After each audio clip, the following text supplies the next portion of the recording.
Hello guys, it's me, ang babaeng walang pahinga.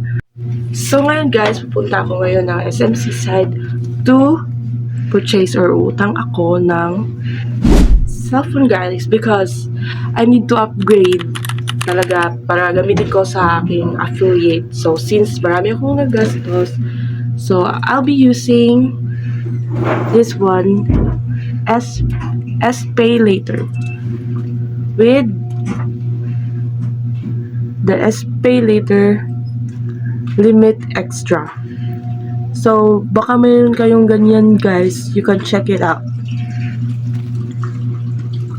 So yung available sa akin is 7,500 and right now ita-try natin na mag-purchase using this one. So para magamit natin to guys at malaman natin kung saan ba pwede itong gamitin na store, dito lang i-click natin itong use now. Ayan na siya guys. Tapos click natin yung merchant near me. Dito ako pupunta ngayon guys. Mayroong gusto ko sa bilhin na phone is Tecno. Gusto ko sana yung common pero 7,500 lang bilhin nila sa akin. So maghanap lang tayo doon. And ito Tecno SMC side, makikita natin dito. Mayroon ng address. Let's go! Inom muna tayo guys para sa matinding pakiusapan. Dito para tayo pumunta sa Cyber Zone. Disclaimer muna guys, I'm not promoting SPay later, pero I'm just sharing my experience. I'll have a separate video para sa review ko dito sa SPay later extra limit. But if you'd ask me, I won't recommend it because of the interest. So yan guys, need mag-take ng picture with the phone and also facial verification.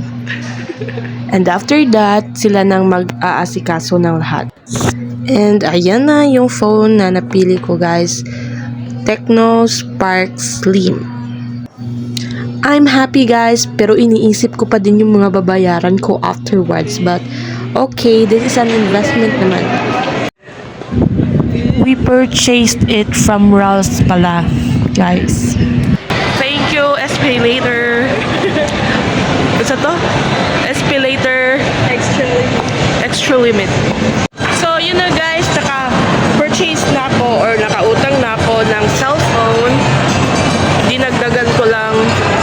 So, yung kaya ko lang, yung SPay later ko is with extra limit na 7,500 plus yung available ko na limit na 1,000.